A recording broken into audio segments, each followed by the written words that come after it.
furaha yangu kujumuika tena pamoja nawe kwenye kipindi hiki cha kulisikiliza neno la Mungu na kujifunza linalotupasa. Tumaini langu ni kwamba pamoja tutajifunza kutoka kwake Mungu na kujua hilo linalohitajika kwetu.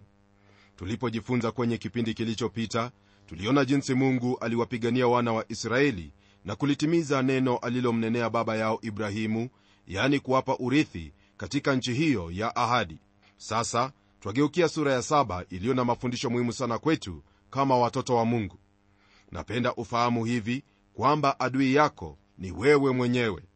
Huenda wanishangaa, lakini hata wewe mwenyewe wafahamu ukweli hiyo. Adui huyo hukaa nawe katika mwili mmoja na kutumia akili hiyo yako kupanga mawazo yake maovu. Mikono yako ndiyo atumiayo kutekeleza maovu yake. Adui huyu aweza kuyadhuru maisha yako kuliko adui awaye yote aliyeko nje. Yeye ndiye huleta upungufu unaouona katika maisha yako kama mwanafunzi wa Yesu Kristo. Kuna mambo mawili yanayofanya hali ya kukumbana na adui huyu kuwa vigumu. Kwanza, twakosa au hupuuza kwamba adui huyo yupo, wala hatutaki kumtambua kama adui. Na kweli ndiyo hii kwamba wengi wetu ni kama yeye, yani huyo adui yetu. Kisha jambo la pili linalofanya kupigana na adui huyu kuwa jambo gumu ni kwamba adui huyu aishi ndani yetu. Iwapo angelitokea ili apigane kiume, ingelikuwa jambo lingine, lakini hawezi. Si kwamba ni muoga, bali katika sehemu yake, yani akiwa ndani, hupigana vyema. Rafiki yangu, mataifa, miji, makanisa na hata watu binafsi wameharibiwa na huyo adui akae ndani yetu. Bwana Yesu Kristo akinena na moja ya makanisa kwenye kitabu cha Ufunuo, aliambia kanisa la Pergamo maneno haya tuyapatayo kwenye sura ya 2 mstari wa 14 na 15. Hebu sikiliza. Lakini ninayo maneno machache juu yako, kwa kuwa unao huko watu washikao mafundisho ya Balaamu, yeye aliyemfundisha Balaki atie ukwazo mbele ya Waisraeli, kwamba wa vile vitu vilivyotolewa sadaka kwa sanamu na kuzini, vivyo hivyo wewe nawe unao watu wayashikayo mafundisho ya Wanikolai vilevile. Kwenye mstari wa 20 katika kitabu cha Ufunuo, Yesu aendelea kusema hivi: lakini nina neno juu yako, ya kwamba wamridhia yule mwanamke Yezebeli, yeye ajitajaye nabii, na kuwafundisha watumishi wangu na kuwapoteza, ili wazini kwa kula vitu vilivyotolewa sadaka kwa sanamu. Rafiki msikilizaji, alichokuwa kinena Yesu kwa makanisa yale ni kwamba wana hicho kinacholeta uharibifu toka ndani mwao. Kutokuwepo kwa uaminifu ni jambo linaloathiri kanisa la Kristo sasa hivi, na ndilo lafanya hata injili ya Kristo kutoendelea kama inavyohitajika. Ibilisi hana njia ya kuliumiza kanisa akitokea nje, bali ana njia ya kuliumiza kanisa akitokea ndani. Kumbuka hili, ya kuwa mtu binafsi yaweza kuharibiwa toka ndani yake. Mfano ni yule jemedari Myunani aitwaye Iskanda au Alexander Mkuu. Mtu huyu alikuwa shujaa na shupavu, maana kwa muda mfupi alikuwa mtawala wa sehemu kubwa katika ulimwengu mzima, tokea bara la Hindi hadi Misri. Ila alifariki akiwa na umri wa miaka 35 baada ya kulewa. Alishinda ulimwengu, lakini hakuweza kumshinda Iskanda Mkuu aliyekuwa ndani yake. Adui aliyekuwa ndani yake ndiye alimwangamiza. Vita walioshindwa wana wa Israeli katika nchi ya ahadi hawakushindwa katika uwanja wa vita na adui toka kwenye mataifa hayo, bali tokea ndani yao. Wana wa Israeli walipoingia katika nchi hiyo, adui waliokuwa hatari sana hawakuwa wengi, bali watatu tu, nao ni Yeriko, Ai na Wagibioni. Adui hawa watatu waliwazuia wana wa Israeli kufurahia urithi wao kama vile Mungu alivyokusudia. Nchi ilikuwa mbele yao. Mungu alikuwa amewapa nchi hiyo kama alivyomwapia Ibrahimu. Hati yao ya kumiliki nchi ile ilikuwa yao kutoka kwa Mungu. Hili alirudia katika masikio ya Yoshua mtumishi wake, kama vile twasoma kwenye aya ya 3 sura ya 1 isemayo hivi: kila mahali zitakapokanyaga nyayo za miguu yenu nimewapa ninyi, kama nilivyomwapia Musa. Mungu aliwaambia kuwa nchi iliyokuwa mbele yao ni yao kuimiliki. Watu hao walipewa nchi yapata maili 1,300 mraba, ila hawakumiliki sehemu hiyo yote. Walimiliki tu sehemu ya 10, yani maili 30 mraba pekee.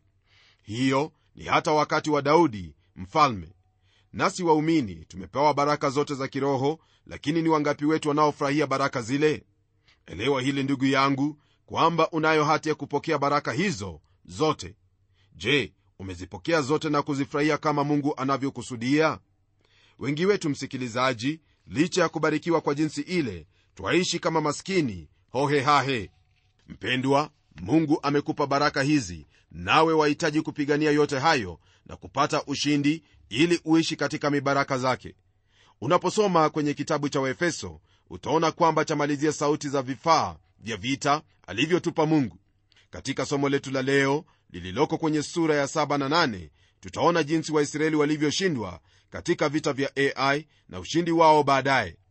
Yote hayo ni mfano wa muumini jinsi apiganavyo na kushindana na mwili. Dhambi ya Akani ilikuwa katika marago au kambi ile miongoni mwa wale watu. Hatua alizochukua nazo zawakilisha yote yatendekayo katika mwili ni hizi: kwanza aliona, pili akatamani, na tamaa hiyo yahusu akili zake. Kisha hatua ya tatu na ya mwisho alichukua. Kwa njia hiyo alitimiza tamaa yake na kutenda dhambi dhidi ya maagizo ya Bwana kama vile Mungu alivyokuwa amewaamuru. Hebu tugeukie aya ya kwanza kwenye sura ya 7 tuone hilo ambalo neno la Mungu latuambia. Neno lasema hivi: lakini wana wa Israeli walifanya dhambi katika kitu kilichowekwa wakfu, maana Akani mwana wa Karmi mwana wa Zabdi mwana wa Zera wa kabila ya Yuda alitoa baadhi ya vitu vilivyowekwa wakfu. Hasira ya Bwana ikawaka juu ya wana wa Israeli. Sura hii yaanza kwa maneno yanayoonyesha kana kwamba wana wa Israeli wote walikuwa wametenda dhambi, lakini kama vile ilivyo, ni mtu mmoja tu ndiye aliyefanya hivyo. Jina lake ni Akani. Taifa nzima lilipata shida kwa sababu ya dhambi ya mtu huyu. Yashangaza kwa kuwa watu wengi husimama nje ya kanisa na kulilaumu kwa jumla. Hili ni sawa na lile tunaloliona siku baada ya nyingine, watu wanaposimama nje ya kanisa na kulilaumu kwa jumla.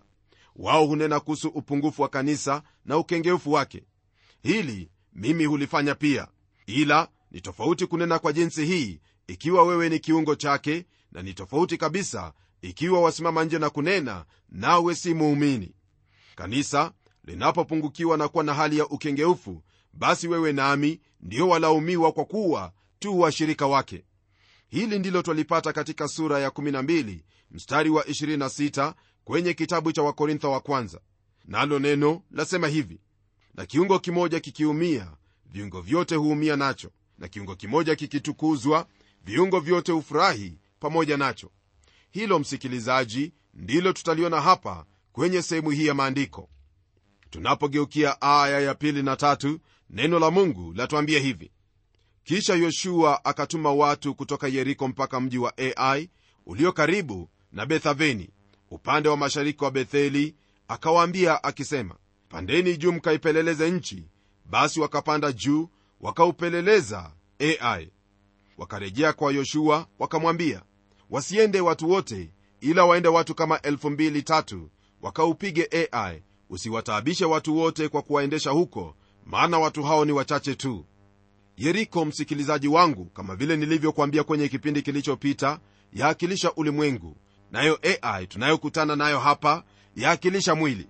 Kwa hili napenda kukujulisha kuwa kuna hao waumini wanaochukua mbinu ya kuzunguka shida kama vile kuzunguka kuta ya Yeriko na kupiga tarumbeta na kujiona jinsi walivyotengwa, ila mawazo na nia yao ni kinyume kabisa. Wana msururu wa mengi wanayohitaji kuyatenda na hayo wasiohitajika kutenda. Swali kuu hata hivyo ni hili: habari gani matendo ya miili yao? Unapomsikia utashangaa iwapo ni huyo aonekanaye kuwa mtu wa kiroho kweli, kwani ndimi zao ni kama upanga mkali, nayo wivu na chuki iliyo katika mioyo yao huonekana machoni pao. Waisraeli walikuwa katika hali ya kufurahia ushindi dhidi ya Yeriko. Kwa muda walifikiri kuwa huo ulikuwa ushindi wao, bali ulikuwa wa Mungu. Baada ya Yeriko kushindwa, Yoshua aliwatuma watu waipeleleze Ai. Waliporudi walitoa ripoti yao jinsi Ai haiwezi kulinganishwa na Yeriko, kwani ilikuwa ndogo na wala si watu wengi wanaohitajika kwenda kuupiga mji huo. Aya ya 4 na ya 5 zasema hivi: basi watu wakaenda huko wapata 3,000 tu, nao wakakimbia mbele ya watu wa Ai. Watu wa Ai wakawapiga watu kama 36, wakawafutia kutoka mbele ya mlango mpaka Shebarimu, wakawapiga huko kwenye matelemko. Mioyo ya watu ikayeyuka ikawa kama maji. Wale watu wa Israeli, ndugu yangu, walishindwa katika vita vyao dhidi ya Ai. Ni kwa jinsi hiyo ndivyo wewe pamoja nami twashindwa na miili yetu. Kwa hili napenda ufahamu, haiwezekani kuushinda mwili kwa jinsi moja tuliyoshinda ulimwengu. Waisraeli hawakutambua jambo hili. Mtume Paulo alitambua hili, kama vile anenavyo kwenye sura ya 7 aya ya 18 kwenye kitabu cha Warumi, akisema hivi: kwa maana najua ya kuwa ndani yangu, yani ndani ya mwili wangu, halikai neno jema, kwa kuwa kutaka nataka, bali kutenda lililo jema sipati.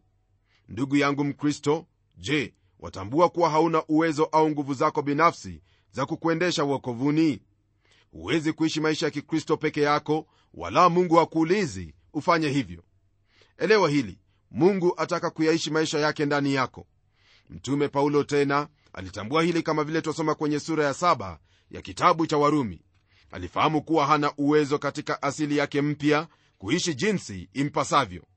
Asili mpya hutaka kuishi kwa ajili ya Mungu, lakini uwezo hamna. Katika sura ya 8 ya kitabu cha Warumi twajulishwa kwa Roho Mtakatifu wa Mungu, naye ndiye hutupa nguvu na uwezo wa kuishi kwa Mungu au maisha ya Kikristo.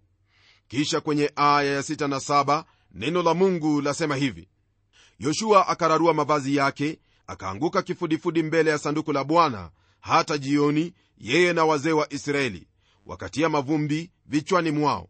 Yoshua akasema, Bwana Mungu, kwa nini umewavusha watu hawa mto wa Yordani ili kututia katika mikono ya Waamori na kutuangamiza?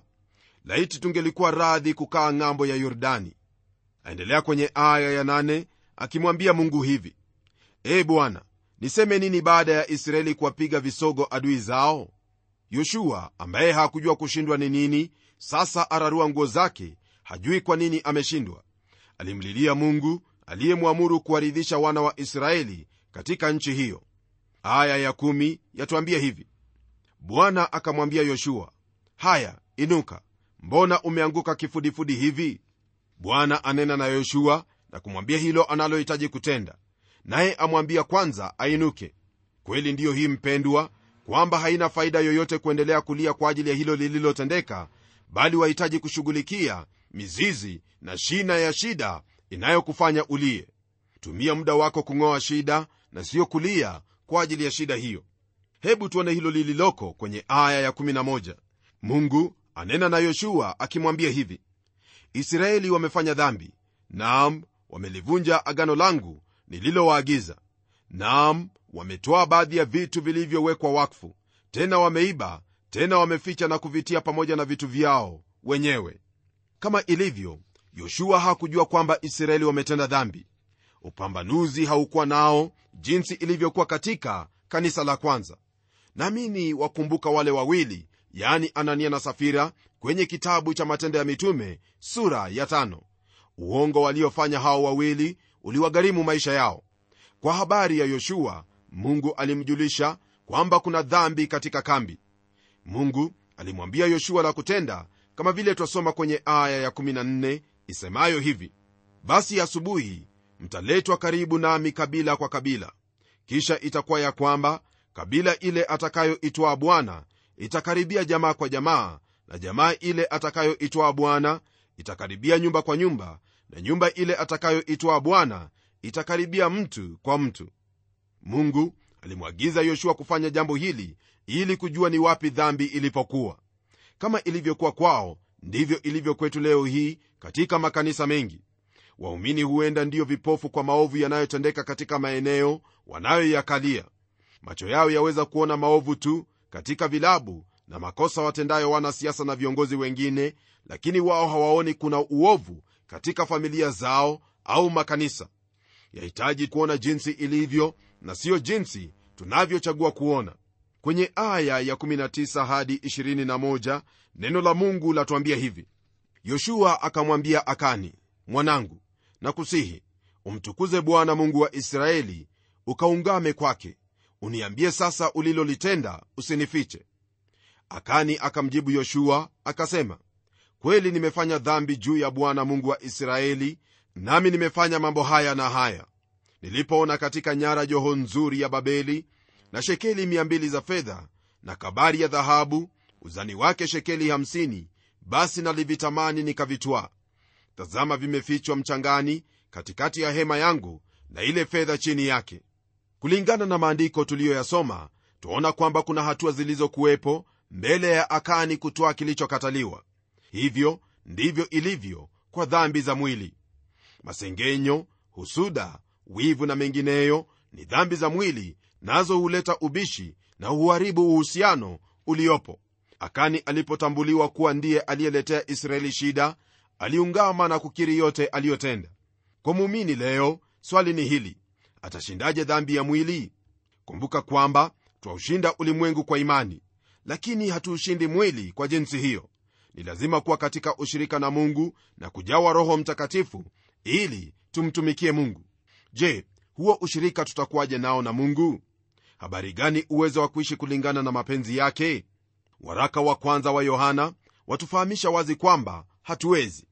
Soma hilo kwenye sura ya kwanza mstari wa 5 na wa 6.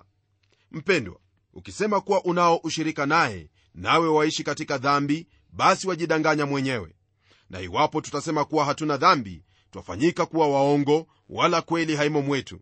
Hiyo ni kama vile neno la Mungu latuambia kwenye sura hiyo ya kwanza ya kitabu cha waraka wa kwanza wa Yohana mstari wa 8.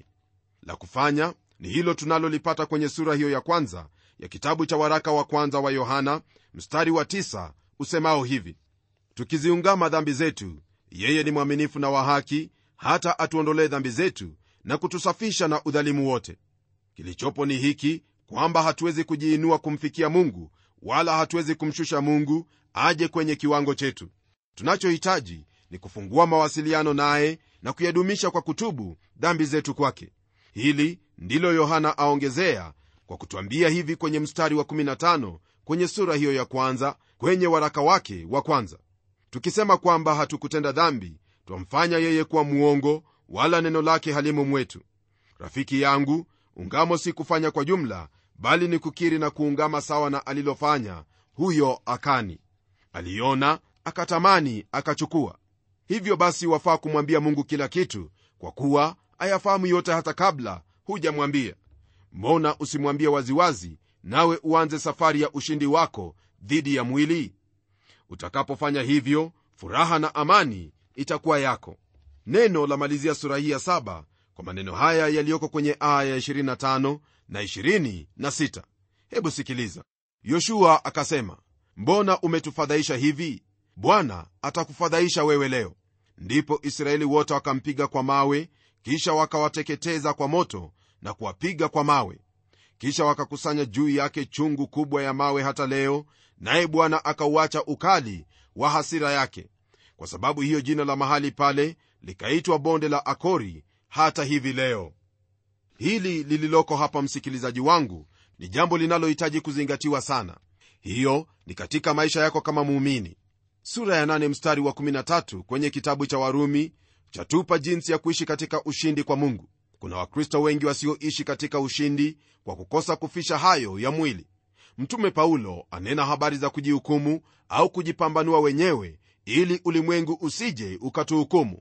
Hayo yasome kwenye kitabu cha Wakorintho wa kwanza sura ya 11 mstari wa 31 na 32. Iwapo hatuwezi kujihukumu wenyewe, ni lazima Mungu kufanya hivyo. Usitamani Mungu akuhukumu, msikilizaji, bali fanya kikupasacho, yani kukiri makosa yako na kufanya kama vile ya kustahili. Ni kwa jinsi hiyo ndipo utapata furaha ya Bwana, nayo ndiyo nguvu zako katika maisha haya. Kwa sasa hebu tugeukie sura ya 8 tuone ushindi unaotokana na toba. Hiyo ni kwa habari ya ushindi wa Israeli dhidi ya Ai. Neno la Mungu lasema hivi kwenye aya ya kwanza: kisha Bwana akamwambia Yoshua, usiche wala usifadhaike, wachukue watu wote wa vita waende pamoja nawe, nanyi inukeni mwende Ai. Angalia, mimi nimemtia mkononi mwako huyo mfalme wa Ai na watu wake na mji wake na nchi yake. Tazama, Mungu alimwagiza Yoshua kuchukua jeshi lote, nao waende vitani dhidi ya Ai. Kama vile twajua sasa, Ai yaakilisha mwili. Rafiki, adui mkubwa tuliye naye ni mwili wetu. Kwa hivyo vita dhidi ya mwili yahitaji kila silaha tuliopewa na Mungu ili tupate ushindi. Aya ya 2 yasema hivi: na utautenda mji wa Ai na mfalme wake kama ulivyoutenda mji wa Yeriko na mfalme wake, lakini nyara zake na wanyama wake wa mji mtavitwaa kuwa mateka yenu wenyewe. Huo mji uwekee waoteaji upande wa nyuma. Rafiki msikilizaji, naamini kwamba wakumbuka katika vita dhidi ya Yeriko Waisraeli hawakuruhusiwa kuchukua lolote, lakini sasa Mungu awaambia wachukue wapendalo. Mungu alikuwa na kila sababu ya kufanya hivyo. Sasa kwenye aya ya 3 hadi 7 neno latuambia hivi: basi Yoshua akainuka na watu wote wa vita pamoja naye ili waende Ai. Yoshua akachagua watu 30,000, watu mashujaa wenye uwezo, akawapeleka wakati wa usiku. Akawaagiza akasema, angalieni, mtaotea kuuvizia ule mji upande wa nyuma wa mji, msiende mbali sana na mji, lakini kaeni tayari nyote, na mimi na watu wote walio pamoja nami tutaukaribia mji. Kisha itakuwa hapo watakapotoka nje kupigana nasi kama walivyofanya hapo kwanza, sisi tutakimbia mbele yao, nao watatoka nje watufuate, hata tuwavute waende mbali na mji wao, kwa kuwa watasema, wakimbia mbele yetu kama walivyofanya kwanza, nasi tutakimbia mbele yao. Basi ninyi mtainuka mtoke hapo muote hapo na kuushika mji, kwa kuwa Bwana Mungu wenu atautia mikononi mwenu. Unapoendelea kusoma maandiko hayo, ndugu msikilizaji, uonacho ni jinsi mpango wa Yoshua ulivyofaulu na mji huo kuanguka mikononi mwao. Kwa kuwa Ai yaakilisha mwili, twajifunza mambo makuu ya kiroho kutokana na haya. Kwanza ni ufahamu kuwa kuna adui, naye ana uwezo zaidi. Adui huyo yu pamoja nasi, naye ndiye mwili huu wetu. Pili, ni lazima kuchunguza kwa umakini kushindwa kwetu katika sehemu fulani fulani maishani. Ni lazima kujua kwamba hakuna lolote tuwezalo kutenda la kuushinda mwili isipokuwa kumtegemea Mungu. Kristo alipokufa msalabani, pamoja na kutuokoa, ilikuwa kuhukumu dhambi, sawa na maandiko yaliyoko kwenye sura ya 8 ya kitabu cha Warumi. Roho Mtakatifu wa Mungu hangeliweza kutuguza msikilizaji hadi hapo Kristo alipolipia deni ya dhambi yetu. Gharama ya dhambi ilipolipwa, hapo asili ya kale ilihukumiwa, na hapo ndipo aliingia katika maisha yetu tulipomwamini na kutupa ushindi. Hili ndilo mtume Paulo asema, nimesulubiwa pamoja na Kristo, lakini ni hai, wala si mimi tena, bali Kristo yu hai ndani yangu. Na uhai nilio nao sasa katika mwili ninao katika imani ya mwana wa Mungu, ambaye alinipenda akajitoa nafsi yake kwa ajili yangu. Hayo ni maandiko yaliyoko kwenye kitabu cha Wagalatia sura ya 2 mstari wake wa 20. Mwili kama Ai hatuwezi kuushinda kwa nguvu zetu au kwa akili zetu, ni lazima kumtegemea Roho Mtakatifu daima. Nitakuuliza usome aya ya 8 hadi 29 uone jinsi ushindi wapatikana kwa jinsi ya Mungu. Hebu na tuombe. Baba mfalme, katika jina la Yesu Kristo, asante kwa ajili ya mafundisho haya ambayo tumeyapokea. Bwana, naomba kwamba katika kila hali hatutajitegemea wala kufuata tunalolifikiria maishani mwetu, bali tutalitegemea neno lako na kumtegemea Roho wako Mtakatifu, kusudi tupate ushindi unaotustahili dhidi ya tamaa ya mwili, tamaa ya macho na kiburi cha maisha. Asante Bwana, maana najua kwamba msikilizaji wangu akubaliana nami katika hili, nasi twaomba ya kuwa utatusaidia kwa Roho wako Mtakatifu atuwezeshaye kutenda mapenzi yako. Haya nimeyaomba katika jina la Yesu Kristo aliye Bwana na Mwokozi wetu, amen. Rafiki msikilizaji, sidhani kwamba kuna jambo zaidi ninalohitaji kuongezea, ila kukwambia kwamba fuata maagizo yake Bwana, nawe utakuwa mshindi kama vile Yoshua alivyokuwa mshindi, na jinsi pia tunavyofahamu ushindi waliopata mitume katika maisha yao. Neema ya Bwana wetu Yesu Kristo iwe pamoja nawe hadi tutakapokutana tena kwenye kipindi kijacho. Ni mimi mchungaji wako Geoffrey Wanjala Munialo, na neno litaendelea.